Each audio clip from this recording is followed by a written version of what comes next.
Welcome to this very special episode of Investor's Guide. This is our budget special.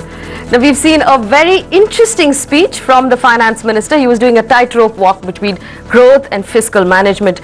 And those are big words. So over the next 1 hour, we are going to find out how all of that will impact the money that we save, that we spend, and we invest over the next 1 year.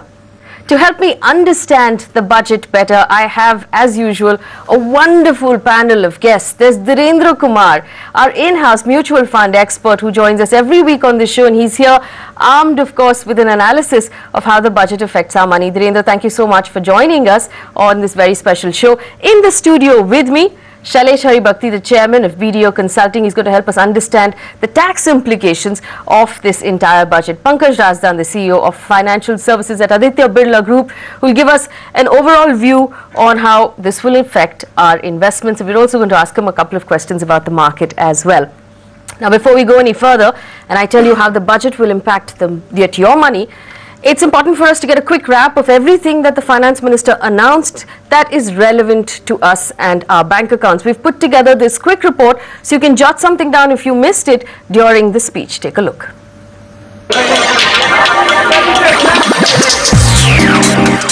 In his final budget before the 2014 elections, Finance Minister P. Chidambaram has rolled out a budget that promises inclusive growth.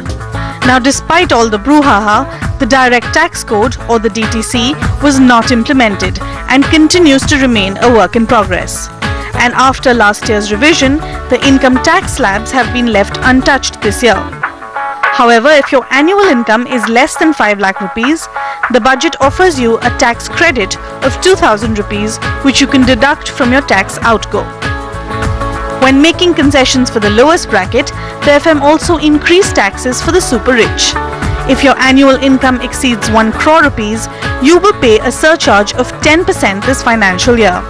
Moving on to your investments, the FM liberalized the Rajiv Gandhi Equity Savings Scheme to include mutual funds and direct equity. The income eligibility of the scheme has been increased to 12 lakh rupees a year, and the tax benefits will now apply for 3 years. The FM also plans to introduce inflation-indexed bonds, which will be designed to protect you from high inflation in the long term. The details on these bonds will be available by June this year.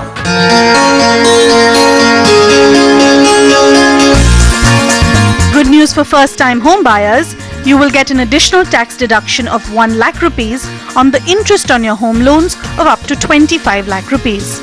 But if the home you're buying costs more than 1 crore or its carpet area exceeds 2,000 square feet, you will have to pay a service tax of 30% of the value instead of 25%. This only applies to homes bought directly from the builder. Also, TDS of 1% will be levied when you sell a home that costs more than 50 lakh rupees. The budget provided a substantial boost to infrastructure. Companies are now allowed to raise up to 50,000 crore rupees from tax-free infrastructure bonds, which you are allowed to invest in. Keeping in mind the rising prices of gold, the duty-free limit on gold being brought into the country has been raised to 50,000 rupees for men and 1 lakh rupees for women. And finally, the process of buying insurance has been simplified. The KYC of banks will be enough when you're planning to buy a policy. The budget has also relaxed the eligibility conditions of life insurance policies for people suffering from disabilities. All right, we have an hour to talk about this, but that's hardly any time when you're talking about your money. So I'm going to get straight to it. Mr. Haribhakti, direct taxes, a token 2,000 rupees for the lowest bracket, an added cess for the highest bracket. What's your impression from what you've heard as far as direct taxes is concerned? How will this impact our money, if at all? It's going to have a very serious impact on the large savers, because the attack this time is on those who earn more than a taxable income of 1 crore, who number 40, I was surprised by the number, 42,800. Is that realistic? It's the fact that the finance minister has stated in the House of Parliament, so we believe it. But it came as a tremendous shock to me that there's so little in terms of tax compliance that we are willing to tolerate. But the impact on this class is so huge. More than 1 crore tax, let's say a marginal tax is 30%, 10% surcharge on that is 3 lakhs of rupees. That gets lopped off straight from what might have been part of your savings and investment potential. Now, the time will only tell us whether this is something that is having the intended benefit and the intended result or not. My own take is that the only thankful part of it is this is 1 year surcharge, and the finance minister has solemnly assured us that this will be removed next year. I also want to ask you about the DTC. We've talked about it for so many years now on this show. He has said he'll bring it into Parliament this session. What does that mean for us? Does it mean DTC next year? Does it mean delayed for another year until elections are over? What happens? My sense is that it will be delayed by 1 year. Even if he brings it to Parliament, maybe they will again relegate it to a committee to go into it, because they must get the consensus of the opposition, because it's a very major piece of legislation which will change a act which has remained on the statute book for so long. So I sense that it will be a 1 year delay. But if we are lucky, we might be able to get a new DTC, we might be able to get provisions for GAR implemented, and we might get the GST finally, because he has given the first commitment of 9,000 crores. All right, so for those of us who are at home, this is interesting for us, because if the DTC gets delayed by 1 more year, it means we have the ELSS tax benefit for 1 more year. So that's something we can take advantage of, because it's a fabulous product. Mr. Razdan, the market was not impressed. It was down over 200 points on the Sensex after that budget announcement. Is this budget something that will boost our markets, that will rally the markets, or even bring in more money, which was one of the intentions? Has it done enough? I think a couple of things. I see market also went up before going down, so I think we should not forget it's part of the market to go up and down. I'm not really bothered what happens on a one single day. So in a larger picture, I think he had very few choices to make. For an economy like us, which is in a tough spot, and I think we don't shy away from the fact that we have seen whatever progress we have seen only for last September. It's only last couple of months we started seeing things moving in our economy. So what choices does he had? He could have gone for a very severe austerity kind of a budget, cut down so that the deficit is under control, or the other option is go and collect more revenues, because end of the day he doesn't have many more things in hand to go and look into it. So I think he balanced it between both of them. He couldn't really cut down on expenditure, because we also need those inputs to go and continue the growth in the business. He did something on the planned expenditure, getting 30% up, and some of those things will have an impact on the stuff. So my, I think, take has been that the biggest thing which he kept repeating continuously in the budget was that the biggest table for our growth is deficit, and especially current account deficit. And I think as Shailesh very rightly pointed out, you look at, apart from on the taxing the higher net worth side of the individuals, which affect many large investors, the fact is that because of this deficit today you have sucked out half the liquidity. There's no savings have down. You look at our savings have come down from 36% to 30%. You look at the inflationary pressure which has been built up. To me, I think if you're able to address this thing, a lot of other stuff will really come back. So talk to our equity investors who are watching right now. If I'm investing directly into equity for the long term, through insurance, through mutual funds, whichever way, if I'm invested in the stock market, what's your view for the long term? Do you think I should leave my money there, not panic, this budget doesn't matter? I think anyway, I keep saying every point of time, market is all about mispricing asset, and one job of any good guy, if you can't find it directly, please go through mutual fund and insurances to find those mispriced assets. Today market reacted because market was expecting many more things than what they really heard it. And I think before just coming out of a meeting, I was just watching television. I think Shailesh was also added right now. He said that everything is not possible to be talked about in the budget speech. So you would get to hear some of the stuffs which has not been in the budget speech, and I don't know what are those. So if they are very important, why were they not part of the budget speech? Or if they are so important, and what they will come post budget. So he said there are a lot of bills which will be there which could have an impact. To me, I think I will tell equity investors, this is not a time to react. I think you have to stay back, stay put. If you have in the good companies, obviously I think one thing which has got hit right now is people looking at because of extra taxation which has come. Right. You stayed but in the long term you 200, believe that it is, I mean, you have to look at that. market. For example, it's a nominal growth of 13-14% which is looked at. I mean, whether you believe that 6% growth will come or not come, 6.5%, 6.5% to 7% is the inflation growth. So you're talking about 13.5% kind of a growth. With that kind of a growth, the 2% which gets shaved off today from the profit, that's what the market reacted today, right? If you're increasing a tax, to that 10% extra, 2% straight away get shaved off. So everybody started calculating 2% of the EPS, so this will be, the stocks have to get readjusted. But if you believe the story is intact, if you believe that we can manage to take the growth to 6%, then I think might as well stay back. And I will always caution that don't just get lured by the market. There are companies who always perform good in good and bad markets. And I repeat this example for the last 3 years. In the worst of the market, you'll find the best of performance. In the best of market, you can also find worse performances. All right, so it's about picking the right stocks and staying invested and giving your stocks time. We'll bring in Dhirendra Kumar. Interesting announcement today, Dhirendra, about inflation-linked bonds. And this is something we've talked about for so long, that debt investments basically devalue because they're not linked to inflation. Are you happy? Is this what you hoped for? No, net, this budget has been extremely disappointing because I was expecting that, Indian savers and investors are in a very tight spot. We are saving less.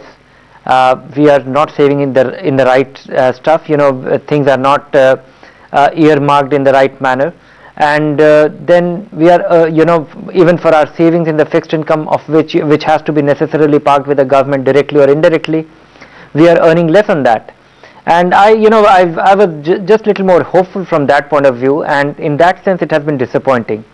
And nothing has been done on that front, so which channelizes the right kind of allocation, long-term investment. I was hopeful that something in that direction will be was possible and talked about. The other is that what we got was this very lame extension of this Rajiv Gandhi equity scheme. That too, it was just accident that last year it was initiated, and it took 11 months for government to really clear everything up, for it to be up and running, and somehow hurriedly it has been put together. Likewise, I think the inflation indexed bonds, it's a great concept, but I think we have to wait for the real thing to come up, because I think I got little excited about the possibility. I see a lot of poor people whose money is parked. Anybody expecting to derive income in his retirement, his first choice is to go for the senior citizen savings scheme.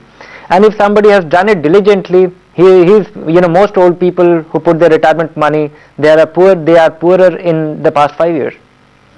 That's right. So that inflation-linked index bond might actually be beneficial to our senior citizens. We'll also find out how that Rajiv Gandhi equity scheme is beneficial to you. That's after the break. Don't go anywhere. We'll take some more questions from our audience. Don't go anywhere.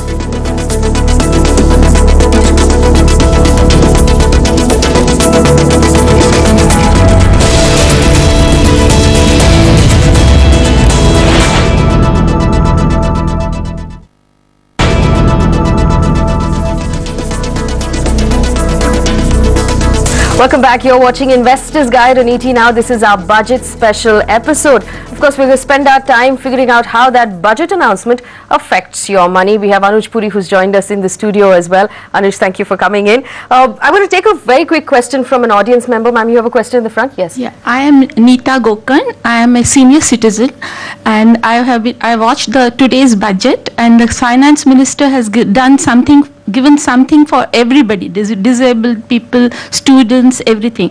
But he's totally ignored the senior citizens. I want to know why. After all, the senior citizens have served the country throughout their lives, and they have given taxes throughout their life, and it's not fair that the senior citizens are ignored in this budget. Mr. Haribhakti, senior citizens completely sidelined? I have full sympathy for senior citizens. There's already, of course, always a little preference for you. As you are aware, you pay slightly less tax than us, but even given that, I would have imagined that if he sees all these faces of women and the poor and the youth, he should have seen the Aam Aadmi, and he should have seen the woman and the senior citizen. So my sympathies are with you. Mr. Razam, More help from the government is necessary. Mr. Razam, since she's asking about senior citizens and we have so many viewers, if you had to pick one of the products that are available to them right now as the most efficient product for senior citizens to use, what would that be? I mean, in the current depends purely on the expectation or outcome what a senior, because each senior citizen has got a different outcome. But I would love something to have an inflation index kind of a bond which they talked about today. To me, that's a most appropriate product, because they have to beat inflation and continue with a positive earning. And unfortunately, in our country today, most of them have been dependent only by buying gold. So to me, I think that's a product, if that's going to come in next couple of months, as fast as this government can do that. If not, then it depends on an outcome, because I have customers in various financial services who are senior citizens. And I get scared because sometimes they are 70, 75-year-old and they want to buy equity. Sometimes they know, sometimes they don't even know the problems of equity. So I would really, unless you really understand or aware of that, I would suggest that if not inflation index bond, buy a product like a fixed maturity plan or stick to bank deposits. All right, and we know that inflation index bond is going to be very helpful to senior citizens, as Dhirendra was also telling us. Anuj, I'm going to bring you in here. There was so much said about infrastructure. The only thing we heard about real estate was that cut for 25 lakh rupees and below, which in any of the urban centers in India means nothing, because we can't buy anything for 25 lakh rupees. From your reading of everything, how will this affect us as home buyers, especially for those of us who are hoping to buy a home? I think there are sort of things that he did in the real estate sector, and there were things that he did not do. And I think the things that he did not do, or the expectations of the real estate sector, were a lot. And he could have easily done many of those things, just give infrastructure status to affordable housing. And just that one thing didn't mean that he had to give tax stops. It was just that the availability of finance would have been there, it would have been lower cost of finance, and that would have then be passed on to the consumer. So clearly, lots of those things really didn't happen, which there was a huge amount of expectation that at least in this budget to, prop up the real estate and the supply on affordable housing, he would have done it. I think the two things that he did, one was really to provide an additional 1,50,000 deduction on first home buyers buying where the mortgage is less than 25 lakhs. Clearly, this is only for tier 2, tier 3 cities. Because in tier 1, it just really doesn't make an impact. Actually, the interesting thing with that is that it didn't have an income bracket. So I could be making anything, provided I'm only buying a home in that bracket. So is this a good way for young people to start off that real estate kitty? I think two things that he said is, first, it is the first time home buyer. So he's not really looking at an investor, speculator, or somebody, who's buying the second or third home. So that's one. Second is he's gone for that middle, level income group. And that is what it is. At 25 lakhs, you will be probably able to buy, say, between 50 to 70 lakh rupee property. Clearly, in a city like Bombay, it's going to be tough. The second provision that he's brought in TDS.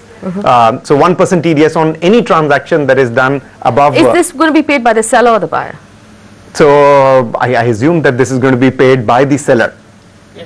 So, yeah, that's right. So, and they have to deduct it and deposit it, which clearly means is that, one, that it brings in the tax provision, and then, the complication of, having this, filing to be done. Many of these guys are not necessarily within, have the PAN numbers and whatever you. So, it becomes, the administration of that becomes a problem. And the second is that the corresponding benefits haven't really, come through. Within the budget for the real estate sector. So overall, the expectations were quite a bit. They could have been REITs on rental housing. They could have been in infrastructure status. The MAT on the SEZs could have been looked at. There's a huge amount of over inventory of the offices that have been built on the SEZs. But those were ignored, and there were sort of two things that were picked up. One was, providing an additional 150,000 deductible, and the other one was really, to provide 1% TDS on, deals done above 50 lakhs. All right, so if you're a young person watching, remember, if you don't have or don't own any property right now, this might be a good thing for you to take advantage of. When we come back, we'll talk about our investments, insurance, mutual funds. Where should we be putting our money? We'll also talk about gold. Don't go anywhere. You're watching ET Now.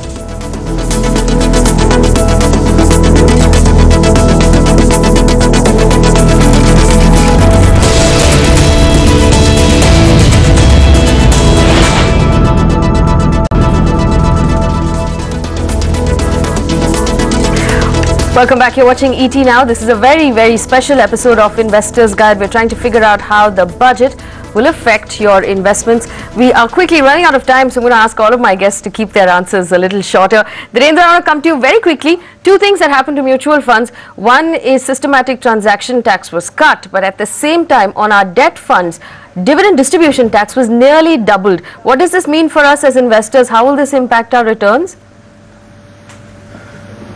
The STT reduction on the ETF is not meaningful. Anyway, it has not been part of anybody's thinking framework that STT is not a driver or it is not a dampener either.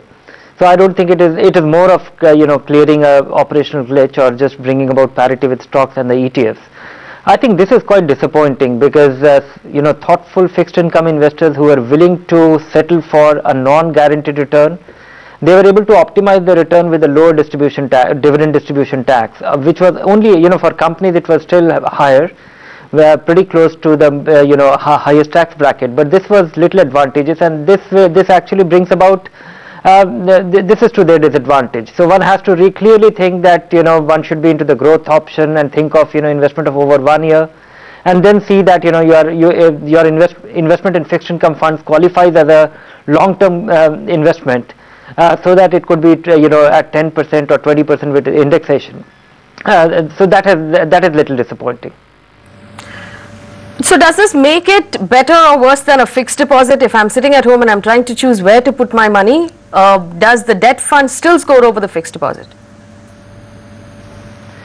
No, debt funds surely score over the fixed deposit simply because they'll be able to provide a marginally higher return. But the layer of fixed deposit is different. You get guaranteed return in your friendly neighborhood bank, and a bank where you deal with and which is part of your routine. Whereas here is a discretionary investment where you actually choose, evaluate, and then you also had a tax advantage, and that has been blunted now. All right, so the debt fund is still better. I'm going to take a question from our audience member. Go ahead. Good evening, everybody. Very, very disappointed with this budget. We were as a salaried people, we were expecting so many benefits like exemptions on education, conveyance, and medical, but unfortunately, they have let it down. So because it's very difficult for a common people to code this kind of tax liability. There was no changes in the tax slabs. What is your question? So it's about whatever the infrastructure bond, and they have discontinued last year, and Rajiv Gandhi scheme. So do we have this kind of new schemes going to come for infrastructure bond in the coming year?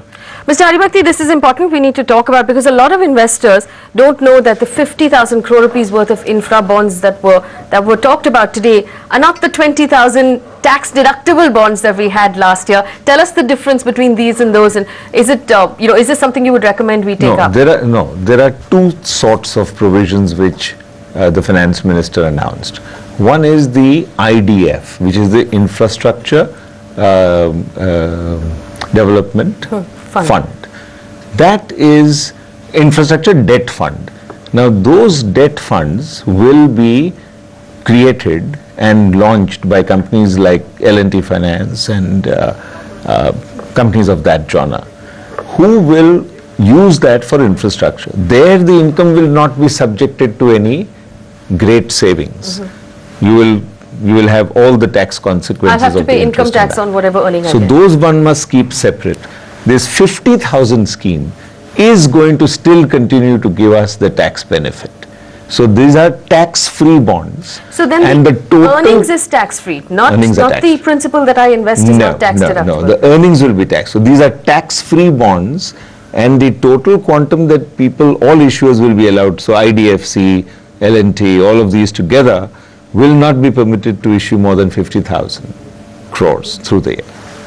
All right, so this is interesting for us to remember at home. Remember, we had 20,000 rupees a year that we could deduct from our taxes. This is not the same thing.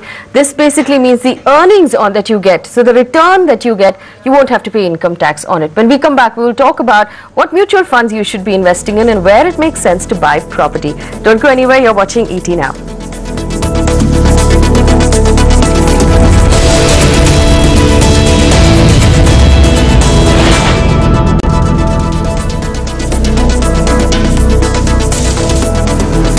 Welcome back. You're watching ET Now. This is our Investors Guide Budget Special episode. We're trying to figure out how the budget affects our money. We have a lovely audience in the studio who have questions for our guests. I'm going to take a question from an audience member. Yes, the lady in the back. Hi. As a new investor, what are the broad factors that I should be taking into consideration before investing in a prospective company? I have zero knowledge of what investment, how do I go about investing? And plus, I have very less disposable income. So is it just the company's performance that I should be considering, or if you could help me with inputs? Should she first of all be investing in stocks straight off, and what should she use? I think if you're a first-time investor, you've got an age on your side, so obviously you can look at long-term investments which could potentially give you much higher earning than any short to medium-term kind of an earning. To me, there are only few hard assets and equity which I would really recommend, whether it's going to buy a good real estate or probably a stock. If you're looking only in a company, I would really recommend stock, provided you understand everything what you're investing in. So it's basically a performance of company is definitely a fundamental issue, and there are a lot of technical issues. It also depends upon number of things which I can't just cover in 5 minutes time. Whether it's a floating stock, who is buying, who's selling, number of things affects a company's performance, and today those factors are only becoming bigger and bigger because markets are global. So if you don't understand that, I would ask you to refrain from investing directly till the time you understand, practice and become an expert. If not, there are lovely mutual funds available for you to go and help you through that. There are companies which are lovely investment scheme from insurance company, and there are various collective investment vehicles which are available. So I would recommend you go back to a professional, let them invest money on your behalf. Actually, we'll do one thing better for you. I'm going to bring in Dhirendra Kumar. Dhirendra, young person, not too much disposable income, investing for the first time. Can you give her one mutual fund that she can use, maybe just to get the hang of the market? Yes, it's inspiring to see a young person getting started. Get started. Saving is more important than getting started. That's the first step. Choose a balanced fund, start investing. Maybe invest in Pankaj's companies. The Birla Sun Life 95 to begin with. It's a good balanced fund to get started. And next 6 months, draw a roadmap if you want to get start investing into stocks directly, as he suggested. All right, so there you have one mutual fund that you can pick and start investing. Now, Pankaj said the other option is to consider real estate. Anuj is here. Anuj, for a young person considering to buy real estate as an investment, are there areas that you think that are going to benefit from all the infrastructure we heard talked about during the budget? Can you give her a couple of areas that she can consider? I think, clearly at your age, I would say the investment needs to be done in residential, not in commercial. I would say, if there's a little bit more senior and mature person, it would be on commercial because you get a good rental yield. At your age, you would rather look at a capital appreciation. The second is, I would rather invest in an upcoming project rather than buying a completed project, because at a completed project level, the price is peaked out. So get in at a launch stage, and those payments are over 3 or 4 years as the development happens. So you have an ability to continue to put in every year money towards that. And the third thing is that I would look at some of the new corridors that were announced today. Very interestingly, one of the great positives that the finance minister said is that the JNNRUM scheme is going to invest and build corridors towards Bombay to Bangalore and Bangalore to Chennai. And I think these are wonderful corridors. We've seen the work that has happened in Delhi to Bombay corridor, and clearly that has come up pretty rapidly. And I'm excited about Bombay to Bangalore, because from Bangalore to Chennai, I think the private sector has already done a lot of that work and the prices have gone up. But I would be keen to look at how Bombay to Bangalore sector or that corridor progresses and the opportunities that come up for investment in that sector. All right, so we've helped you there. You have a mutual fund to choose from, and if you want to buy real estate, there are options there as well. Unfortunately, we have to take another very quick break. When we come back, we'll also talk about gold and whether you should be picking ETFs or buying physical gold. Don't go anywhere.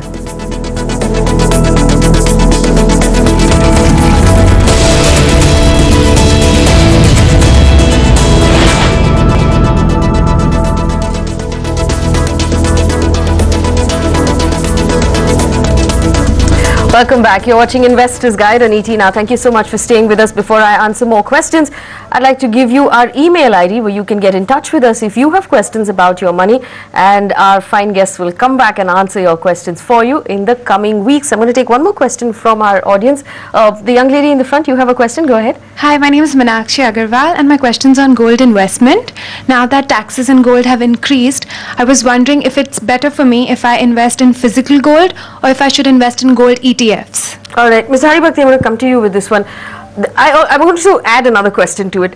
Women were mentioned a lot in this budget, and since we're talking about gold, there was also this talk about a bank that will employ women, that will lend to women. I don't know how much of an impact that is going to make to our lives, but specifically with gold, what should we do now going forward if we're looking at gold as an investment? ETF, physical gold, which one makes more sense? I'm always in favor of the gold ETF, because the biggest challenge in India, we have over $1 trillion of gold stock. which has accumulated over all these years. So to advise an incremental purchase of gold is not the right thing to do. Yes, you should have a little bit of gold which you keep, but beyond that it should be ETF. You should convert gold into a financial asset. And what I would have liked to see in this budget is far more pledgeability, dematerialization of gold, converting it into a financial asset, making it active, which has not happened. So therefore ETF is certainly the choice between the two. ETF is certainly the choice. On anything above 1.5 lakhs, which is the basic provision for interest. So take your pick very carefully. Make sure you read the entire provision on what makes you eligible for this 1 lakh before you do it. In Mumbai, you can forget about buying anything. I was just going to come to Anuj Puri about this. Now, for a young lady who lives in Mumbai or Delhi or Bangalore, let's take these examples because that's where a lot of our audience is. Where should we buy these 25 lakh rupee homes? Is there an option? Well, I think even in Mira Road today, you're not going to be able to buy. So clearly, you know, that affordable housing, the definition would not apply to Bombay. But the application of the luxury homes, the way the finance minister enumerated today, will be to every house in Bombay and every house in Delhi where, you know, 2,000 square feet or more than 1 crore and you have to pay a higher service tax. So you know, unfortunately, at that young an age with the budget that you've enumerated, it's going to be difficult to be able to buy a property ready-made in Mumbai. But as I said as before, you know, if it could be a 3-year and you buy in today.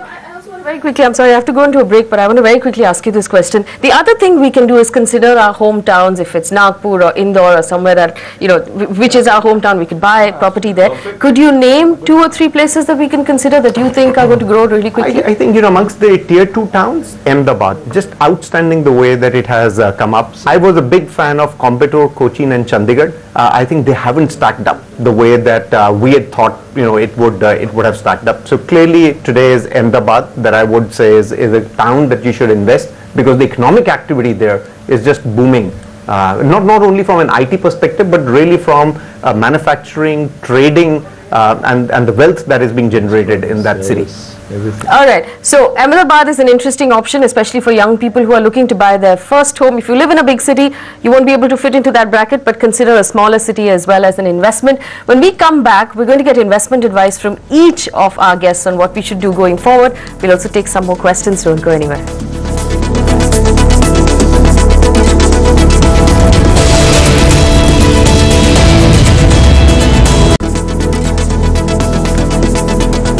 Welcome back. You're watching Investors Guide. This is the very special budget episode. Of course, we're running out of time. There's an email ID at the bottom of your screen. If you have questions for any of our guests, feel free to send them to us. We're going to do a quick round because we don't have that much time. Dhirendra, I want to come to you very quickly. Your one takeaway for all of the viewers and investors who are watching about their portfolios, what would you like to have them do right now? Don't get carried away by any special event like budget or any such thing. Have a plan, stick to it. If you have dependents, go for your term plan. Choose one of our portfolio to your suitability. Have your emergency fund before that and stay on course. Don't get distracted by these huge events which take our attention away. All right. So remember, on this show, we always say that you need to have health insurance, life insurance, an emergency fund, and then you start your investment policy. Mr. Haribhakti, quick takeaway, investment advice? Get into an equity SIP with a dependable, reliable mutual fund. That would be my one takeaway. Okay, stay invested and use systematic investment plans. Mr. Asa? Not very different. Discipline, you have to have an asset allocation, discipline of asset allocation and discipline in adhering to that asset allocation. Anuj? I think it depends on the age and the profile and the need. I think, you know, the guys who are, say, post 45, 50 years would like return on investment as a monthly return. I would say is invest in, you know, leased out office space, and that's the best. The guys who are young, you know, invest in buying a property for yourself because, you know, whatever we have said over the last few years, property prices aren't really coming down. So I would say is, you know, continue to invest and make sure that you have a, you know, roof over your head which is owned by you. If you can buy a home, this is the best time. All right, so that's a wrap on this show. Unfortunately, quick recap of what we've learned. Discipline as investors is the most important thing. A forced saving. You put money away every month and you stick with it irrespective of what happens around you. That's what we're taking away from this show. Thanks so much for watching. Email ID is at the bottom of your screen. Thank you so much for joining us in the studio. Gentlemen, it's always a pleasure to chat with you. Dhirendra Kumar in Delhi will join us again next week to answer more questions. Keep watching ET Now for more updates on the budget.